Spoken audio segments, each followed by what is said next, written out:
Hi, it's Kelly from paperbeadrollers.com, and today we're going to talk about how to cut paper to make beautiful, consistent paper beads. It sounds like it should be easy, right? Just sit down in front of the TV and cut some paper strips. And an experienced paper beader might be able to do that. But if you're new to paper beading, there are a few basic tenets that you need to understand, or you're going to end up with inconsistent, uneven paper beads. What we're learning today is how to cut basic triangle paper beads, which is used for a plethora of beautiful finished paper bead styles. Let's get started. To begin, here are the tools you'll need. A straight edge that's longer than your paper, a ruler, scissors, and a mechanical pencil. Now I'm going to use a dark marker just so you can see my marks, but I want you to use a mechanical pencil. We'll talk about why after I show you how to mark your paper. Line your ruler up right at the edge of the paper. It's important that you mark close to the edge in order to get the width right at the top of the strip. So decide how wide you want this paper bead to be.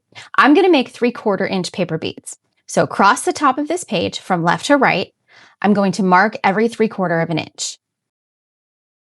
When I get to the end of the page, I'm going to have a partial strip. There isn't enough paper here to make another 3/4 inch strip. Now the same thing is going to happen on the other side of the page. We want that little extra waist piece to line up on both sides. So on the opposite side, we're going to start marking from the same side left to right.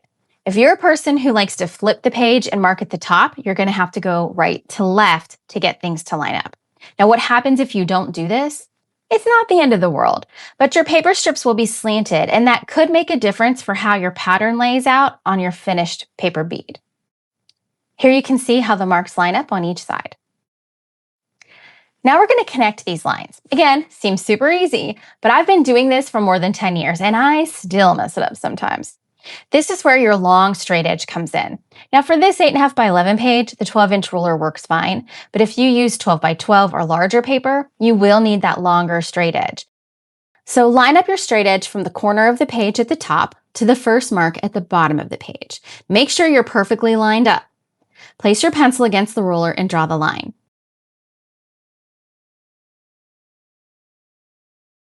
Now, can you see how I didn't quite hit the mark here at the bottom? This is why I recommend using a mechanical pencil. Traditional pencils and pens are shaped like a cone at the tip. The part of the pencil that goes up against the ruler is wider than the actual tip. This means that the line you draw is offset from the edge of the ruler.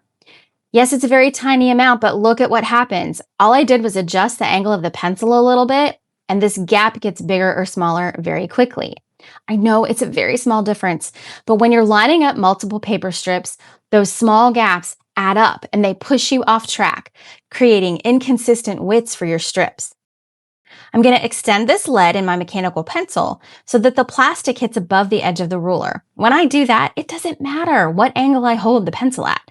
The line stays in the same spot. It is much more accurate. Now we can finish connecting these marks. This time we'll start from the bottom mark, line your ruler up with the next mark at the top, and draw your line. Now you're basically going to zigzag through the marks, creating triangles. I'm going to speed up the video so you can see me marking the rest of the page. Some people absolutely love this process, and they find the repetitiveness soothing.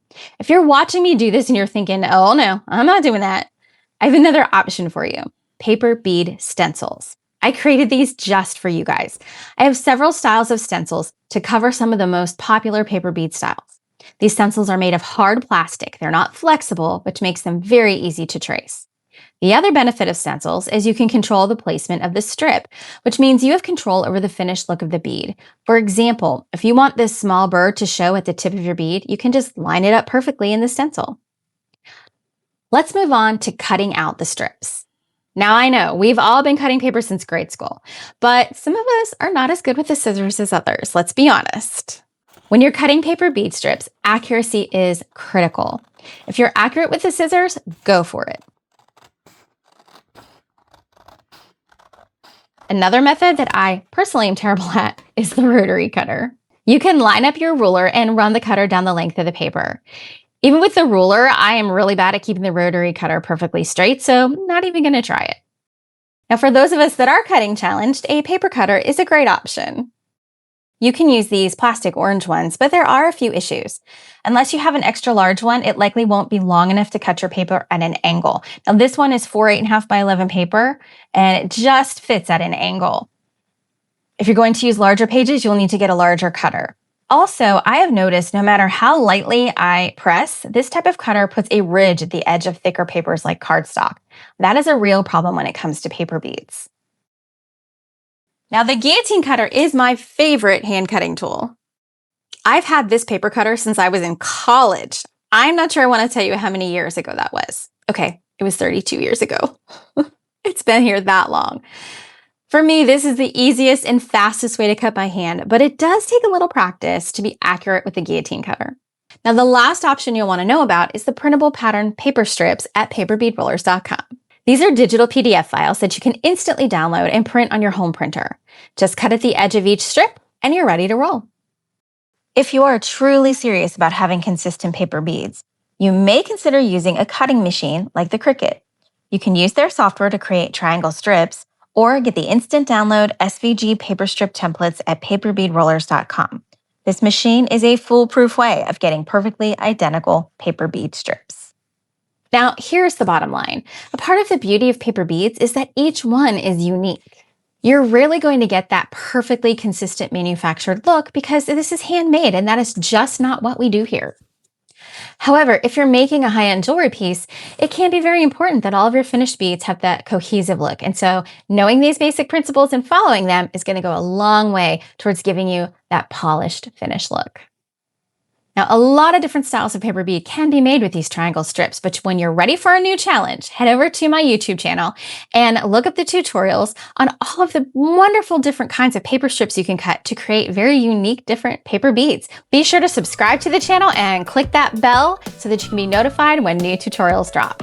Until then, happy rolling.